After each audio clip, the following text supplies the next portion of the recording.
Votre visa expiré, quelles sont vos options? Que faites-vous? On en parle. N'oubliez pas de cliquer sur le bouton et la cloche de notification. Vous suivez cette page. Je m'appelle Annie Koloko, je suis avocat d'immigration. Allez, on en parle.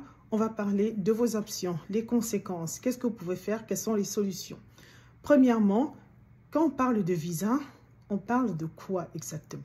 Il y a deux types de visas. Ce qu'on appelle un visa d'entrée, c'est celui que vous obtenez à l'ambassade des États-Unis de votre pays ou le consulat américain de votre pays. Ce visa, c'est le visa qui vous permet de voyager aux États-Unis, pour aller aux États-Unis. Souvent, le visa, il est valable quelques années, voilà. Donc, ça peut être souvent 2 ans, 1 an, 10 ans, avec des entrées multiples. Ce visa, il est différent du visa qu'on vous donne à l'entrée avec le formulaire I-94 qui détermine justement la durée de votre séjour aux États-Unis. Donc, il y a deux visas totalement différents. Celui qui est très important, c'est justement la durée de séjour que les services frontaliers américains vont vous donner. La plupart du temps, cette durée de séjour, elle est à peu près de 6 mois. Donc, c'est à hauteur de 6 mois. Donc, dès là qu'on a qu'à parler de ça, on a déjà fait la distinction. Vous avez compris que souvent, contrairement à ce que pensent certains, ce n'est pas parce que vous avez un visa qui vous a été délivré par l'ambassade, peut-être valable quelques années, que ceci veut dire que vous avez le droit de séjourner aux États-Unis pendant toute cette durée. Non. Si vous excédez la durée de séjour qui vous a été donnée par les services frontaliers, automatiquement, le visa d'entrée qui vous a été délivré à l'ambassade américaine, il est caduc. Donc ça, c'est très, très important pour vous de comprendre cela. Maintenant, ce qui va se passer, c'est on va parler des conséquences. Donc, qu'est-ce qui se passe lorsque vous excédez votre séjour? Il est très important d'éviter d'excéder votre séjour. Mais oui, parce que si vous excédez votre séjour, par exemple, à partir d'un jour jusqu'à au-delà de 180 jours, vous ferez face à un bannissement de 3 ans. Ça veut dire que vous n'aurez pas le droit de revenir aux États-Unis. Vous n'allez pas pouvoir obtenir un visa et revenir aux États-Unis, voilà, pour une durée de 3 ans. Maintenant, si vous excédez votre séjour pour une durée supérieure à 1 an, ce qui va se passer, c'est que vous allez justement vous retrouver dans un bannissement, faire face à un bannissement de plus de 10 ans. Donc, vous voyez que les conséquences sont extrêmement sévères et c'est fait exprès par le législateur. C'est justement pour faire passer le message à ceux qui viennent en visite aux États-Unis ou peut-être comme justement étudiants ou d'autres types de visas, qu'il est une très mauvaise idée, que ça peut vous coûter très cher d'excéder votre séjour. Donc, voici les conséquences, vous devez le savoir, donc il faut faire extrêmement attention. Maintenant, vous allez me demander, mais qu'est-ce que je fais? Moi, je voudrais peut-être rester, peut-être qu'il y a des circonstances qui exigent que vous ne puissiez pas repartir comme prévu. Voilà, si c'est le cas, vous avez plusieurs options. Maintenant, quand on parle des options, on parle de quoi?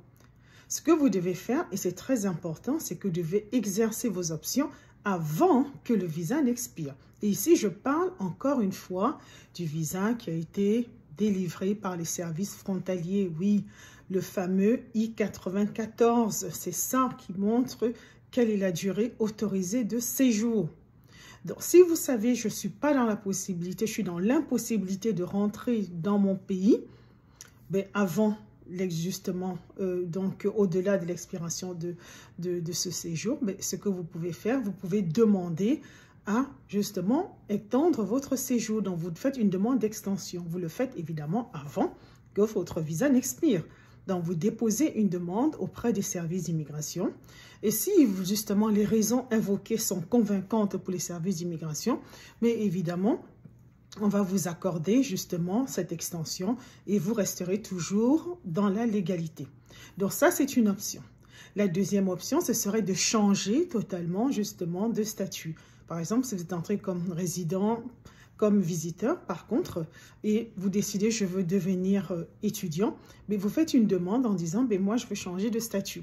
Évidemment, il va falloir démontrer que vous êtes qualifié pour le nouveau statut que vous recherchez. Donc, si par exemple, vous dites que vous voulez rester aux États-Unis comme étudiant, vous allez devoir remplir tous les critères qui montrent que vous vous qualifiez pour un visa étudiant. Et finalement, vous pouvez décider de faire ce qu'on appelle le départ volontaire. Bon, le départ volontaire, généralement, c'est quand les gens se trouvent en procédure de déportation. Donc, ils se trouvent en procédure de déportation et ils peuvent décider, bon, je n'ai pas un moyen, en fait, de me défendre contre la déportation. Oui, j'ai excédé mon séjour, mais je vais partir de moi-même.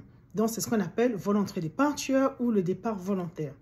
Mais ce qu'il faut comprendre, c'est que si vous choisissez le départ volontaire, ça ne va pas en fait effacer justement cette sanction qui est le bannissement de 3 ans ou le bannissement de 10 ans, selon en fait votre situation.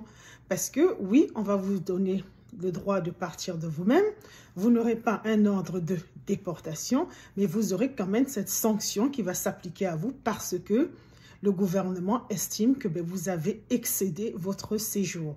Donc c'est une option qui va en fait, qui est là, que vous pouvez exercer, mais vous devez savoir que vous allez quand même faire face à ces sanctions.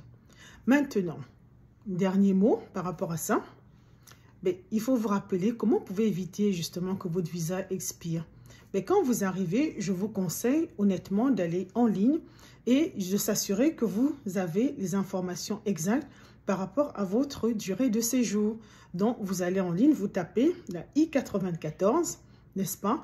Parce que maintenant, c'est en ligne. Avant, c'était sous forme de carte en papier. Maintenant, c'est en ligne. Donc, vous tapez CBP, donc CBP, I-94 et vous rentrez vos informations, votre date de naissance, le numéro de passeport, etc., etc., ainsi que votre nom et vous allez voir la durée de séjour. Très, très important. C'est un document très important parce que c'est ça qui montre que vous avez été admis de manière officielle. OK? Maintenant, ce que vous pouvez faire également, c'est vous sauvegarder la date justement qui montre la fin de votre séjour, l'autorisation de votre séjour. Vous la sauvegardez dans votre téléphone avec un rappel. Donc, comme ça, vous êtes sûr que si vous avez l'intention de demander une extension, un changement de statut ou en fait de vous préparer à partir, vous avez justement ces rappels pour éviter justement de tomber dans l'illégalité. Et puis finalement, vous pouvez aussi décider de consulter un avocat, mais faites-le bien avant. Donc en décidant, bon voilà, je vais explorer mes options, je veux savoir exactement comment je vais le faire. Et si vous décidez de le faire, oui, il y a plusieurs options. On peut en parler dans d'autres vidéos. N'oubliez pas de cliquer sur la cloche de notification, de joindre cette page. Et voilà, je m'appelle Annie Koloko, je suis avocat d'immigration, votre avocate francophone, qui parle d'immigration. Merci de nous avoir suivis et à bientôt. Bye!